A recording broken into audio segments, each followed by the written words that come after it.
Well, this is a piece of wood that we split open, and one of the things that we split open because this oddity that's right here, and this is a piece of twine that our guys used to tie up the tree with, but they never untied it, or we never dug the tree. It was in the field, so they never untied this portion of it.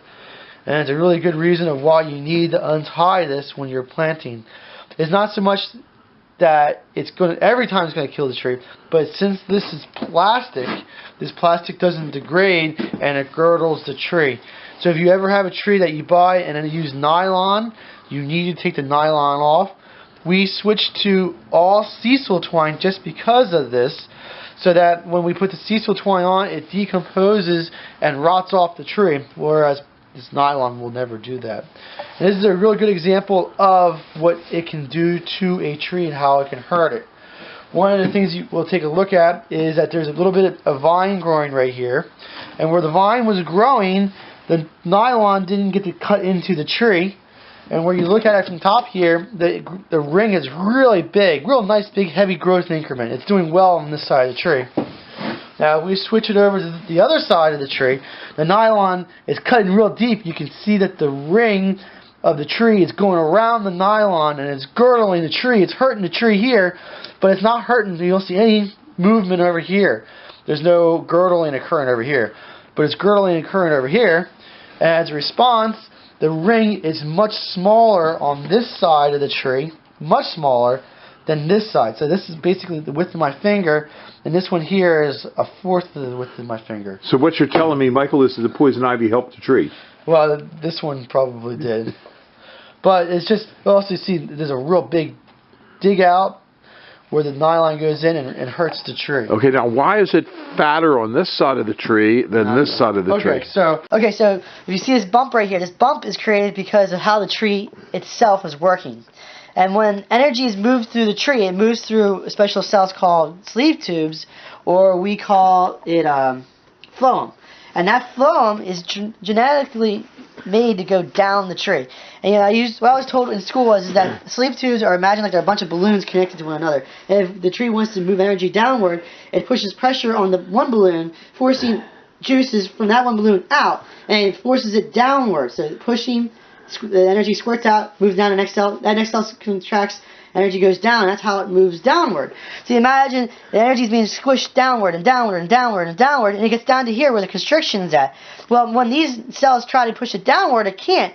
So it just continuously builds up the pressure and gets greater and greater pressure, and that's why it blows out in that direction. And then underneath of it, there's not energy getting there, so the energy is usually smaller. So that's why right above a girdle mark, you'll see there's big, thick hunks of wood, then where the girdle mark is, and then below it, there's less cells, less hunks of wood there. That's how you know that this is the top part and this is the bottom part to it. So just knowing a little bit of it, you can see the damage that this can occur to a tree. I was told, and I believe it, that if you do have nylon in the tree, that the tree will not be able to grow around and envelop it. I believe that. And I believe that it will always be a weak point on the tree wherever you keep nylon or any type of plastic into the tree. Now, saying that, if you ever use bare wire, on the other hand, has completely different properties in that the tree can compartmentalize, that the tree can grow around it, and the tree can live through it. A good example of that is if you see barbed wire there and the other ones, the trees and old wood lines from farmers, the tree can grow completely around that barbed wire and not have a problem.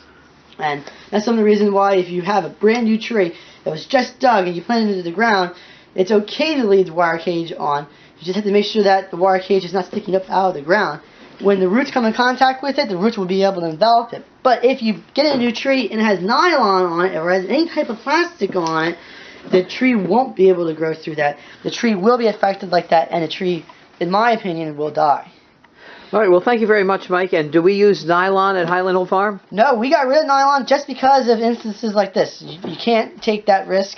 We use sisal twine, which is a twine made from grass, and it's rolled up, and that's what we like to use because it biodegrades, breaks apart. The tree's hydraulic pressure can also break that twine, whereas the tree hydraulic pressure won't be able to break that. All right, well, thank you very much, Mike. And if they have questions, how can they reach you? What's your telephone number for You want them? my telephone number? Sure. All right, my telephone number is 267-446-23 76. Okay, and this is Michael at Highland Hill Farm in Fountainville, PA. Thank you. If you need help with plant selections, call us at Highland Hill Farm. We'd be glad to offer assistance.